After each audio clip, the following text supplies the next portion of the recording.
Hello student, how are you? कैसे हैं आप? मैं हूं आपका अपना मुकेश सर। और स्टूडेंट, लास्ट क्लास में हमने पढ़ा carbon code. BB ROY of Great Britain has very good wife wearing gold silver necklace. ठीक है, उसके साथ साथ में हमने ऊर्जा और शक्ति भी पढ़ा। मैं आपको बताया हूं वहां पे बिजली बिल कैसे आता है। बहुत बढ़िया क्लास है। यदि आप नहीं देखे होंगे तो प्लीज आई बटन को दबाओ और जाओ। ठीक है, और आज हम लोग पढ़ने वाले हैं प्रतिरोध। क्या पढ़ने वाले हैं? प्रतिरोध, रेजिस्टेंस। रेजिस्टेंस तो क्या होता है बच्चों? रेजिस्टेंस ये देखते हैं। ठीक है, और रेजिस्टेंस कॉमन है यार, सबको बता दी हूं। ऐसा मत समझना कि क्लास 10th का पढ़ा रहा हूं। ठीक है, 10th का पढ़ा, ये कुछ बेसिक है और उसके साथ साथ एडवांस भी है 12th में। उनको समझना है आपको, तो पूरा क्लास अटेंड किया करो। समझ में आ रहा है? तो रेजिस्टेंस क्या है वो तो पहले जानते हो सब लोग। कोई भी चीज जो धारा के परिपथ में, इलेक्ट्रिक करंट के पाथ में कोई भी अगर वो क्या करता है, अवरोध उत्पन्न करता है, रेजिस्टेंस कहलाता है। अब इसको दो प्रकार से कॉम्बिनेशन होता है बच्चों। इसका जो संयोजन दो प्रकार से होता है, एक होता है श्रेणी क्रम, दूसरा होता है समांतर क्रम। तो हम सीधा सीधा प्रारंभ करते हैं श्रेणी क्रम, ज्यादा टाइम वेस्ट नहीं करेंगे। श्रेणी क्रम जिसको हम लोग सीरीज कॉम्बिनेशन बोलते हैं, संयोजन। तो क्या है सीरीज कॉम्बिनेशन? जब प्रतिरोधों को इस प्रकार से संयोजित किया जाता है, जब प्रतिरोधों को इस प्रकार से संयोजित किया जाता है कि उसके प्रत्येक प्रतिरोध से, आप सुनते रहो ध्यान से, उसके प्रत्येक प्रतिरोध से एक समान धारा प्रवाहित होती है, तब ये जो संयोजन है वो कहलाता है हमारा श्रेणी क्रम संयोजन। प्रत्येक प्रतिरोध से एक समान धारा प्रवाहित होती है किंतु उनका विभवांतर भिन्न भिन्न होता है। विभवांतर, प्रत्येक प्रतिरोध का विभवांतर भिन्न भिन्न होता है, तब हम इसको कहते हैं समांतर क्रम संयोजन, सॉरी श्रेणी क्रम संयोजन। ठीक है, आई ओके बच्चों। माना कि R1, R2, R3 तीन प्रतिरोध है जिसको बैटरी B की सहायता से एक परिपथ बनाया गया है और धारा I प्रवाहित हो रही है, जिसके कारण प्रत्येक प्रतिरोध में V1, V2, V3 विभवांतर उत्पन्न हो जाता है। तो हम सबको पता है, सब जानते हैं कि V1, सब जानते हैं V is proportional to I, Ohm के नियम से। तो V is equal to IR। ये हो गया बच्चों इक्वेशन 1। अब V1 इज इक्वल टू, देखिए V1 इज इक्वल टू क्या हो जाएगा? IR1। रीजन क्या है? प्रतिरोध R1 है किंतु धारा जो है सब में एक समान प्रवाहित हो रही है, तो IR1 हो जाएगा। V2 is equal to IR2 and V3 is equal to IR3 हो गया। तो परिणामी विभव क्या हो जाएगा?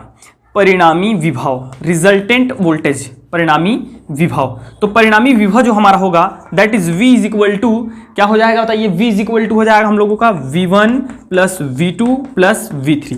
देन स्टूडेंट आप सबको दिख रहा है V1, V2, V3, put the value, तो then IR1 plus IR2 plus IR3। सब में से कॉमन जो चीज है वो है I, तो I को बाहर निकाल लेंगे तो R1 plus R2 plus R3 हो गया। इतना समझ में आ गया सब चीज सब लोगों को? अब क्या करो, इक्वेशन 1 से देखिए, फ्रॉम इक्वेशन इसको इक्वेशन 2 दे देते हैं। 1 and 2 क्या हो जाएगा बता दो भाई, क्या हो जाएगा बता दो मुझे?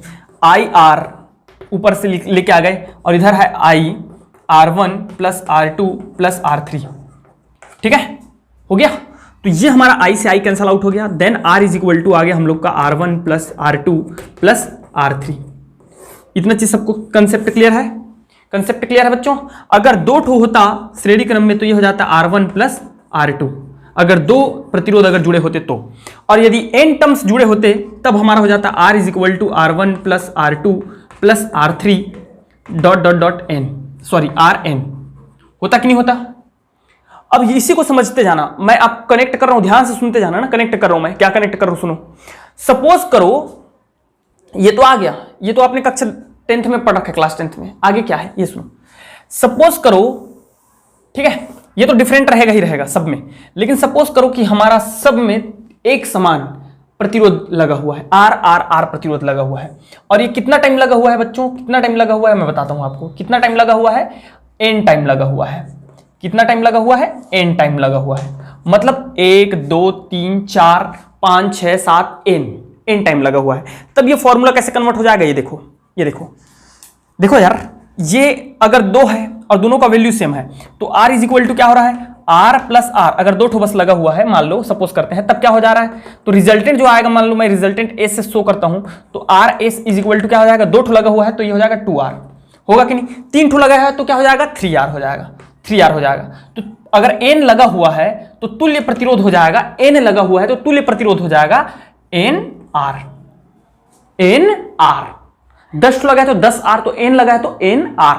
ये याद रखना, बहुत काम की चीज है, ये बहुत काम की चीज है, याद रखना इस चीज को। तो तुल्य प्रतिरोध का जो फॉर्मूला होगा, ठीक है, अभी नोट करवाता हूं मैं, NR हो जाएगा। समझ में आ गया सबको अच्छे से? चलिए अब नोट लिखिए, चलिए मैं बोल रहा हूं उसको लिखते जाओ, इसको किसी को नोट करना रहेगा तो वीडियो को पॉज करके नोट कर सकते हो आप लोग, ठीक है। अब नोट लिखते जाइएगा, क्या चीज, पहला नंबर, सुनते जाना, सबके बारी आ रही है। पहला नंबर है बच्चों कि प्रत्येक प्रतिरोध में जो धारा का अनुपात होता है, मतलब धारा जो होता है वो एक समान बहता है। लिखिएगा, श्रेणी क्रम में संयोजित प्रत्येक प्रतिरोध में धारा एक समान रूप से प्रवाहित होता है, मतलब उनका अनुपात हमेशा समान होता है। अगर 1 एम्पियर धारा दोगे तो सब में क्या प्रवाहित होगा, 1 एम्पियर होगा, ठीक। दूसरा नोट क्या है, ये देखिए,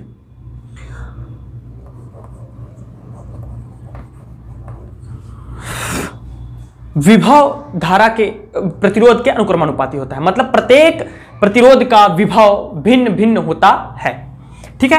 तो ये हो जाएगा हम लोगों का V1 V2 R2 and V3 R3। मतलब क्या है कि V1 ratio V2 ratio V3 that is equal to हो जाएगा R1 ratio R2 ratio R3। यहां 1 रहेगा, यहां दोनों में अनुक्रमानुपाती का चिन्ह है, ठीक है, प्रोपोर्शनल का साइन है।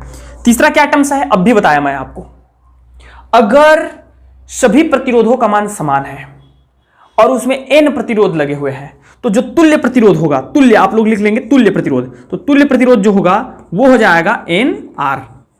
यदि सपोज करो हमारा R प्रतिरोध है और N लगा हुआ है तो वो हो जाएगा NR। ये नोट्स बहुत काम के हैं, याद रखिएगा। चौथा नोट क्या है, ये सुनो, जब श्रेणी क्रम में संयोजित होता है तो उसकी लंबाई क्या हो जाएगी, बढ़ जाएगी, बढ़ेगी कि नहीं बढ़ेगी। प्रतिरोधों की देखो, यदि ये श्रेणी क्रम में लगा हुआ है तो कितना लंबा ये जो है तार बढ़ गया कि नहीं। और आप सबको पता है जो प्रतिरोध होता है बच्चों, वो लंबाई के अनुक्रमानुपाती और क्षेत्रफल के व्युत्क्रमानुपाती होता है। यहीं से हमारा जो विशिष्ट स्पेसिफिक रेजिस्टेंस होता है उसका यहीं से कंसेप्ट आता है। तो R is proportional to L by A, तो लंबाई बढ़ जाती है, श्रेणी क्रम में लंबाई बढ़ जाती है, जिसके कारण प्रतिरोध बढ़ जाता है। प्रतिरोध क्या हो जाती है, बढ़ जाती है। तो लंबाई बढ़ने के कारण प्रतिरोध जो है हमारा बढ़ जाता है, ये आप लिख लीजिएगा यहां। पांचवा क्या चीज है, सुनो, जो आप लोग झालर देखते हो, अभी दिवाली की सीजन आने वाली है तो दिवाली में कौन सा क्या यूज करते हैं, झालर यूज करते हैं, ठीक है। तो झालर में जो कॉम्बिनेशन होता है that is in a series combination. किसमें क्या होता है, झालरों में श्रेणी क्रम संयोजन का उपयोग किया जाता है।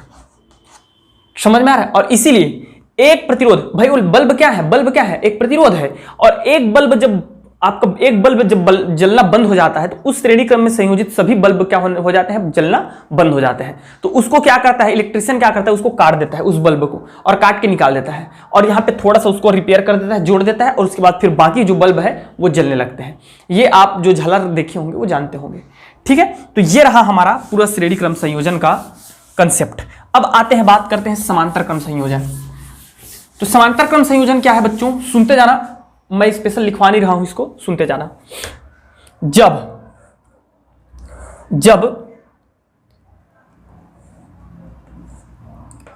प्रतिरोध इस प्रकार जुड़े होते हैं कि उनका धारा, प्रवाहित होने वाली धारा भिन्न भिन्न होती है, प्रवाहित होने वाली धारा भिन्न भिन्न होती है, किंतु प्रवाहित होने वाली धारा भिन्न भिन्न होती है किंतु उसका जो विभवांतर है वो समान होता है। विभवांतर क्या होता है, समान होता है। तब इस संयोजन को हम लोग समांतर क्रम संयोजन कहते हैं, ठीक है, समांतर क्रम संयोजन कहते हैं। सपोज करो R1 R2 R3 तीन प्रतिरोध है, ठीक है, तीन प्रतिरोध है बच्चों, और इस पर V वोल्ट का बैटरी लगाया गया है, V वोल्ट का बैटरी लगाया गया है, तो इसका प्रतिरोध हो जाएगा V। कॉमन प्रतिरोध क्या हो जाएगा, V। सभी में एक समान प्रतिरोध प्राप्त होता है। और ये A B दो पॉइंट है, किंतु इसमें जो धारा प्रवाहित होगी वो I1 I2 और I3 प्रवाहित होगी। समझ में आ गया सबको? I1 I2 I3 प्रवाहित होगी। अब देखो, सपोज कर लिया हमने, सब चीज हो गया। तो जो रिजल्टेंट धारा जो होगी I होगी, हम सबको पता है ओम्स लॉ के according I is equal to IR होता है। तो अब ये हो जाएगा ओम्स लॉ के अकॉर्डिंग, ये हो जाएगा V बाई आर। रिजल्टेंट धारा जो क्या हो जाएगी, I is equal to V by R. ठीक है, ये तो अलग अलग प्रतिरोधों में जाने वाला है, लेकिन जो यहां धारा जो जा रही है परिणामी, उसका मान क्या हो जाएगा, इनके अलग अलग के योग के इक्वल हो जाएगा। तो I is equal to V by R. अब यहां देखो बच्चों, I1 इज इक्वल टू हमको दे रखा है, क्या हो जाएगा, V बाई R1 हो जाएगा, क्योंकि वोल्टेज तो कॉमन है ना भाई। I2 इज इक्वल टू हो जाएगा V by R2 and I3 is equal to हो जाएगा V बाई R3। इतना चीज समझ में आ गया? अब देखिए, अतः इक्वेशन 1 में अब देखिए रिजल्टेंट जो परिणामी धारा जो होगा I इज इक्वल टू हो जाएगा I1 plus I2 plus I3 होगा। इसमें वैल्यू रख दीजिए, तो I इज इक्वल टू हो जाएगा हम लोगों का V by R1 plus V by R2 plus V by R3। Okay, अब क्या करें, इसमें से कुछ कॉमन निकल रहा है? बिल्कुल निकल रहा है सर, क्या निकल रहा है बता दीजिए मुझे। V कॉमन निकल रहा है, अंदर में बच जाएगा R1 plus R2 plus R3 बच जाएगा यार, वेरी गुड। तो ये I का वैल्यू देखिए, इक्वेशन 1 और इक्वेशन 2 को कंपेयर कीजिए, 1 एंड 2, फ्रॉम इक्वेशन 1 एंड 2। तो क्या हो जाएगा, 1 का वैल्यू दे रखा हमको V by R, then V, और ये हो जाएगा 1/R1 plus 1/R2 plus 1/R3। अब ये दोनों कैंसिल आउट हो गए, तो आया क्या resultant, 1/R that is equal to 1/R1 plus 1/R2 plus 1/R3, that is a resultant resistance.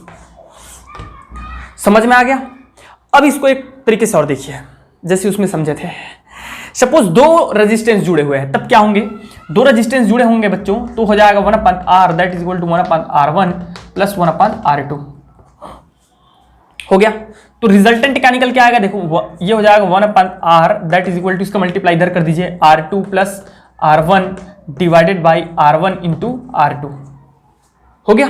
तो R का रिजल्ट, R क्या हो जाएगा हम लोगों का, R1 into R2 divided by R1 plus R2।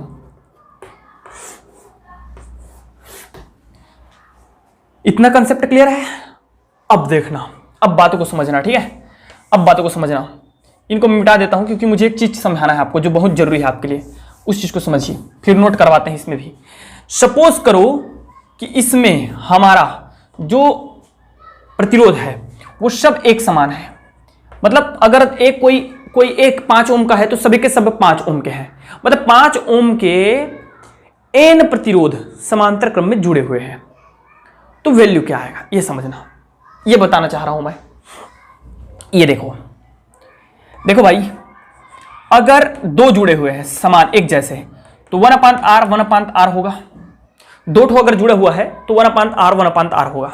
तो इसमें जो रिजल्टेंट आ जाएगा हमारा वो आ जाएगा ये सपोज रिजल्टेंट को S से शो करता हूं मैं, तो 1/RS that is equal to हो जाएगा, देख लीजिए क्या हो जाएगा, R तो सेम है तो R हो जाएगा और 1 हो जाएगा 2/R हुआ कि नहीं हुआ कि नहीं हुआ?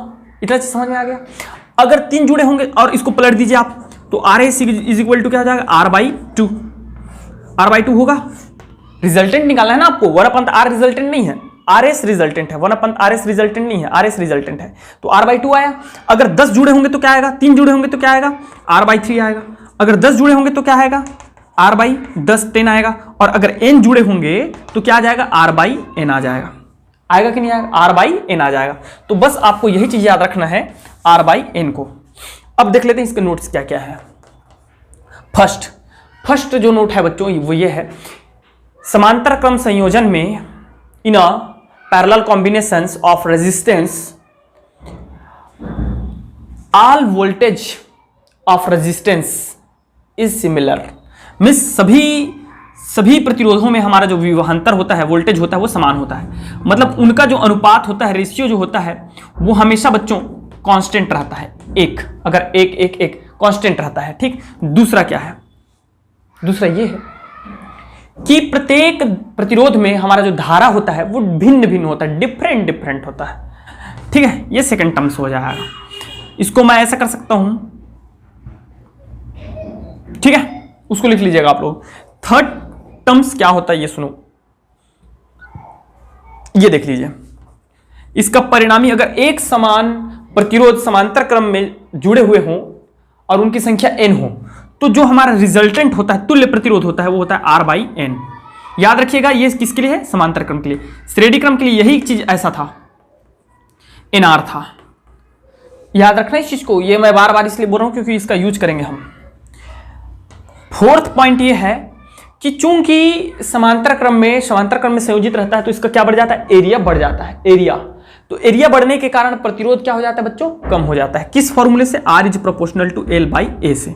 एरिया बढ़ जाता है, क्रॉस सेक्शन एरिया, तो उसका रेजिस्टेंस क्या हो जाता है? कम हो जाता है। और यहीं से आपका कंसेप्ट आता है भैया स्पेसिफिक रेजिस्टेंस का। ये स्पेसिफिक रेजिस्टेंस कहलाता है, ठीक है। तो इस पे हम नहीं जाएंगे, अभी जो पढ़ रहे हैं उस पर ध्यान देते हैं। और पांचवा टर्म से है, इसका एग्जाम्पल क्या है सर कि कहाँ हमारा जो है ये कॉम्बिनेशन पाया जाता है? तो वो होता है बच्चों आपके घर में। कहाँ? घर में। घरेलू परिपथ में जो प्रतिरोध जुड़े होते हैं, जैसे कि आपके बल्ब है, पंखा है, लाइट है, फ्रिज है, कूलर है, टीवी है, वो सब किस में होते हैं? ये सब क्या है? प्रतिरोध है। और ये कौन से कॉम्बिनेशन में होते हैं? इन अ पैरेलल कॉम्बिनेशन। याद रखिएगा, बहुत सारे कॉम्पिटिशन एग्जाम में आता है। ठीक, चलिए यार अब देखते हैं आगे। ओके स्टूडेंट, अब देखिए, अब हम लोग पढ़ने जा रहे हैं आपका इंटरनल रेजिस्टेंस, आंतरिक प्रतिरोध। आंतरिक प्रतिरोध क्या होता है? आंतरिक प्रतिरोध सुनिए, इलेक्ट्रिक सेल, विद्युत सेल या वोल्टेज सेल जिसको बोलते हैं हम लोग, वो क्या होते हैं? विद्युत सेल एक ऐसा युक्ति है जो रासायनिक ऊर्जा को विद्युत ऊर्जा में कन्वर्ट करता है, केमिकल एनर्जी को इलेक्ट्रिकल एनर्जी में कन्वर्ट करता है, ठीक है। और उसमें हम लोग क्या यूज करते हैं? विद्युत अपघट्य यूज करते हैं, इलेक्ट्रोलाइट्स यूज करते हैं। किसमें? सेल में, ठीक है। विद्युत सेल में किस चीज का यूज करते हैं? इलेक्ट्रोलाइट्स का यूज करते हैं। मैं केमिस्ट्री में पढ़ाया हूं आपको, ठीक है, चैप्टर नंबर 3 इलेक्ट्रोकेमिस्ट्री। अब बात कहां आता है ये सुनिए। जब किसी विद्युत सेल का उपयोग विद्युत ऊर्जा के लिए किया जाता है, ठीक है बच्चों, विद्युत ऊर्जा के लिए किया जाता है, ये सपोज करते हैं हम लोग सेल है, किया जाता है, तो विद्युत अपघट्य विद्युत धारा को प्रवाहित होने में थोड़ा सा जो है रुकावट पैदा करता है, प्रतिरोध उत्पन्न करता है। सेल जो है, सेल का विद्युत अपघट्य विद्युत धारा के मार्ग में अवरोध उत्पन्न करता है, और उसी को हम लोग बोलते हैं आंतरिक प्रतिरोध। याद रखिएगा, क्या? आंतरिक प्रतिरोध। सपोज करो ये मेरा एक सेल है, और सेल है बच्चों, तो इसका इंटरनल जो आपका रेजिस्टेंस जो हो जाएगा, इंटरनल रेजिस्टेंस क्या हो जाएगा? सुनिए, इंटरनल रेजिस्टेंस सपोज करते हैं R, ठीक है। और मान लो इस सेल की सहायता से, हेल्प से मैं क्या कर रहा हूं? एक बल्ब को जला रहा हूं। किस चीज को? बल्ब को जला रहा हूं। तो बल्ब भी क्या किस तरह वर्क करता है? बल्ब भी हमारा अज वर्क करता है आपका रेजिस्टेंस की तरह। किसकी तरह? रेजिस्टेंस की तरह। तो इस चीज का जो रिजल्टेंट हमारा होगा, यदि ये सीरीज कॉम्बिनेशन में है, तो वो हो जाएगा R प्लस स्मॉल r। बाह्य प्रतिरोध, ये बाह्य प्रतिरोध है, और ये R जो दिख रहा है वो इंटरनल, ये सेल का जो है हमारा रेजिस्टेंस है, इस सेल का रेजिस्टेंस है, ठीक है। समझ में आ गया सबको अच्छे से? ये लो, ठीक है ना। तो ये हो जाएगा इंटरनल रेजिस्टेंस समझ में आया। विद्युत अपघट्य विद्युत धारा के मार्ग में जो प्रतिरोध उत्पन्न करता है उसको हम बोलते हैं इंटरनल रेजिस्टेंस। अब ये किस किस चीज पर डिपेंड करता है ये देखिए। पहला, विद्युत अपघट्य के सांद्रण पर, इलेक्ट्रोलाइट के कंसंट्रेशन पर। तो R is proportional to C, concentration है जहां where C is a concentration and R is a internal resistance. तो जितना ज्यादा विद्युत अपघट्य का सांद्रण होता है उतना ही ज्यादा हमारा आंतरिक प्रतिरोध बढ़ जाता है। फर्स्ट। सेकंड जो होता है बच्चों, वो होता है हमारा इलेक्ट्रोडों के बीच की दूरी, इलेक्ट्रोडों के बीच की दूरी, डिस्टेंस बिटवीन इलेक्ट्रोड्स। तो ये क्या होता है? R is proportional to L, या सपोज करते हैं D। मान के चलो, सबको पता है इलेक्ट्रोड लगे होते हैं, एक एनोड एक कैथोड, है ना भाई। तो जितना ज्यादा दूरी होगा, इनके बीच का डिस्टेंस जितना ज्यादा होगा, उतना ही ज्यादा इनके बीच में क्या आ जाएगा, इलेक्ट्रोलाइट आएगा। क्या आएगा, इलेक्ट्रोलाइट आएगा। सपोज ये D1 है, ठीक है, और इसको मैं रिप्लेस करके थोड़ी देर बाद मैं कहां ले आया, यहां ले आया बच्चों, यहां ले आया, तो ये हमारा क्या हो जाएगा, D2, and D2 is greater than D1, ठीक है। तो जितना ज्यादा, अब देखो इसको दूरी बढ़ा दिया मैं, ये तो कांस्टेंट है, ये इसको यहां पे ले आया, इस वाले को, तो ये हुआ क्या, इसके बीच में विद्युत अपघट्यों की मात्रा भर गई, आ जाएगी कि नहीं आएगी, यहां पे क्या आ जाएगा, विद्युत अपघट्य आ जाएंगे, तो जिसके कारण क्या होगा, इसका जो है इंटरनल रेजिस्टेंस इंक्रीज हो जाता है। थर्ड टर्म्स जो है वो है हमारा इलेक्ट्रोड का क्षेत्रफल, cross section area of electrode का अनुप्रस्थ काट का क्षेत्रफल, अनुप्रस्थ काट का क्षेत्रफल। ये कैसे करता है, ये देखिए, R is indirectly proportional to area of cross section area of electrode. मतलब जितना ज्यादा ये मोटा होगा बच्चों, उतना ही ज्यादा क्या होगा। अब देखो ये मोटा हो गया और ये देखिए ये भी मोटा हो गया, तो इसके बीच में अब क्या आएगा, विद्युत अपघट्य की मात्रा कम हो जाएगी, ठीक है, क्रॉस सेक्शन एरिया बढ़ने के कारण। तो अब ये क्या हो जाएगा, हमारा जो है रेजिस्टेंस, इंटरनल रेजिस्टेंस को मान कम हो जाएगा। तो ये है बेसिक जानकारी किसके बारे में, इंटरनल रेजिस्टेंस के बारे में। ये यही नहीं रुकता है, इसको भी हम बहुत पढ़ेंगे। अब देखिए, अब नेक्स्ट टॉपिक क्या है हमारा, वो है विद्युत वाहक बल, electromotive force and terminal voltage या विभवांतर, सीधा विभवांतर, ठीक है, विभवांतर। मैं स्पेशल इसका डेफिनेशन नहीं लिखवा रहा हूं, डेफिनेशन भी यही हो जाएगा, डिफरेंट भी यही हो जाएगा, दो काम एक साथ। चलिए देखते हैं तो फिर क्या है, दोनों में डिफरेंट देखेंगे और दोनों में क्या देख लेंगे हम लोग, डेफिनेशन भी देख लेंगे। तो what is a electromotive force. देखो बच्चों, क्या होता है विद्युत वाहक बल, एकांक आवेश को अनंत से किसी बिंदु तक लाने में किया गया कार्य विद्युत वाहक बल या विभव कहलाता है। देन यहां हम लोग जो है विद्युत वाहक बल को ऐसे शो करेंगे, ये ना तो इलेक्ट्रोमोटिव फोर्स ऐसे शो करना है आपको, और ना ही केमिस्ट्री के जो चैप्टर में हम लोग यूज करते थे ई सेल, ऐसा भी यूज नहीं करना है यहां आपको। क्योंकि देखो यार, कुछ जगहों में उस सिंबल को थोड़ा चेंज करना पड़ता है हम लोगों को, समझ में आ रहा, मीनिंग सेम है लेकिन हमको कुछ जो है चेंज करना पड़ता है, समझ में आ रहा है। इंसान तो हम यही हैं, लेकिन जब स्कूल जाते हैं तो हम ड्रेस लगा के जाते हैं, स्कूल का ड्रेस, यूनिफॉर्म, ठीक है। अगर किसी पार्टी में जा रहे हैं तो भाई ब्लेजर वगैरह लगाना पड़ेगा, टाई लगाना पड़ेगा, सूट बूट पहनोगे कि ऐसे ही चला जाओगे।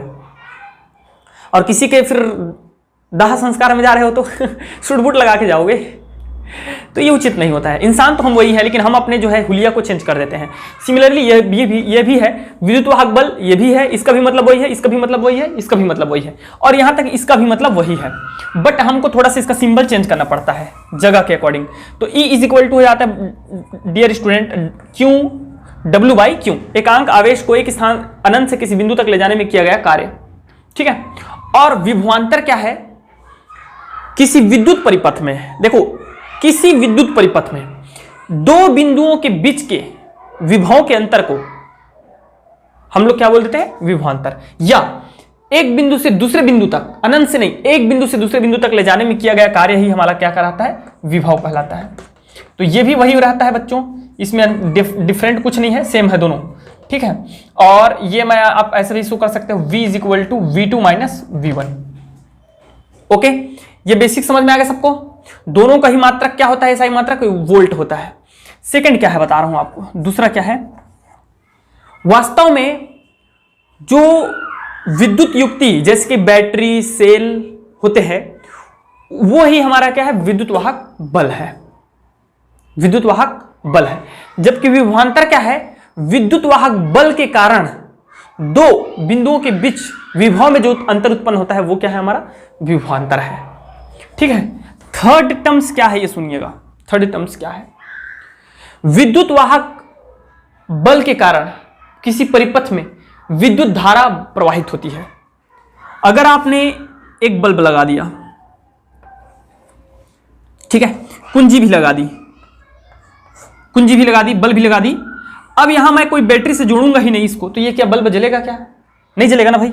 और यहां पे क्या लगा दिया, मैं एक बल्ब लगा दिया और यहां भी दो बल्ब लगा दिया, चलो ये लो, दो बल्ब लगा दिया, B1 एंड B2, समझना बात को, एकदम आसानी से समझ में आ जाएगा। और यहां मैं क्या कर रहा हूं बच्चों, यहां क्या कर रहा हूं मैं कि यहां मैं बैटरी लगा ही नहीं रहा हूं, तो ये बल्ब जलेंगे क्या? नहीं ना जलेंगे भाई। तो बैटरी और सेल क्या है? वास्तव में हमारा विद्युत वाहक बल है, ठीक है। तो विद्युत वाहक बल के कारण किसी परिपथ में हमारा क्या प्रवाहित होता है? धारा प्रवाहित होती है, और धारा प्रवाहित होगा तो ये जलेगा, है ना। तो विद्युत वाहक बल के कारण हमारे परिपथ में धारा प्रवाहित होती है, और धारा प्रवाहित होने के कारण विभवांतर उत्पन्न होता है। इधर लिखेंगे। अब ये V1 का वोल्टेज अलग होगा, क्योंकि इस रेडी क्रम में है, सबको पता है V1 होगा, और इसका क्या हो जाएगा? V2 हो जाएगा। तो इन दोनों में क्या हो जाएगा? विभवांतर उत्पन्न हो जाएगी। ये तीसरा पॉइंट। चौथा पॉइंट क्या है, ये सुनो आप। विद्युत वाहक बल सदैव विभवांतर से बड़ा होता है। दोनों का वोल्ट में मात्रा मान आएगा। तो मान लो आप 50 वोल्ट का विद्युत वाहक बल दे रहे हो, बैटरी लगा रहे हो, तो जरूरी नहीं है कोई रेजिस्टेंस में आपको 50 वोल्ट ही विभवांतर मिले, क्योंकि वो चालक का भी एक प्रतिरोध होता है, उसका आंतरिक प्रतिरोध है, तो वो क्या करते हैं? उसको कम कर देते हैं, और आपको 50 के जगह में वहां क्या मिलेगा? 45 ही मिलेगा। तो हमेशा सदैव विद्युत वाहक बल विभवांतर से बड़ा होता है, और विभवांतर विद्युत वाहक बल से छोटा होता है। समझ में आ गया? पांचवा नंबर और लिखना चाहेंगे जो पांचवा ऐसे लिख सकते हैं, क्या लिख सकते हैं भाई, कि विद्युत परिपथ भंग होने के पश्चात भी, ठीक है, सपोज करो कि ये बल्ब लगा हुआ है, ठीक है, बल्ब लगा हुआ है, और ये हमारा एक बैटरी है, और इसका बैटरी का जो वोल्टेज है वो 50 वोल्ट है, सपोज करते हैं, ठीक है, और एक कुंजी लगा हुआ है, कुंजी लगा हुआ है, ठीक है। अब ये बल्ब क्या हो रहा है? जल रहा है, ठीक है, जल रहा है। अब मैं इस कुंजी को क्या करता हूं? हटा देता हूं, मतलब बंद कर देता हूं, ऑफ कर देता हूं, ठीक है। तो ये कट जाएगा, विद्युत परिपथ भंग हो गया, लेकिन फिर भी इसका वोल्टेज कितना ही रहेगा? 50 वोल्ट ही रहेगा। लेकिन विभवांतर में क्या होता है? विद्युत परिपथ अभी जुड़ा हुआ है, तो ये जल रहा है, तो इसका कोई विभवांतर होगा, V = 45 वोल्ट हो जाएगा, सपोज करते हैं। विभवांतर कितना है? 45 वोल्ट है। लेकिन जैसे ही इसका हम परिपथ को भंग करते हैं, मतलब काट देते हैं, तो इसका कोई विभवांतर नहीं रहता। समझ में आ गया? तो ये पांचवा डिफरेंट है। ओके स्टूडेंट, तो यार ज़्यादा बड़ा क्लास हो जाएगा, उससे अच्छा एक काम करते हैं, आज इतना ही करते हैं इसको, और प्लीज़ नेक्स्ट क्लास जरूर अटेंड करना, क्योंकि वहाँ पे मैं बताऊंगा आपको नया चीज़, क्या फिर से हम कॉम्बिनेशन पढ़ेंगे, बट वो कॉम्बिनेशन डिफरेंट होगा। उसमें हम इंटरनल रेजिस्टेंस को भी ऐड करते हैं, और मोस्ट टाइम पे कुछ क्वेश्चंस कराऊंगा, न्यूमेरिकल क्वेश्चंस कराऊंगा मैं। तो प्लीज़ नेक्स्ट क्लास अटेंड करें। Thank you very much and best of luck.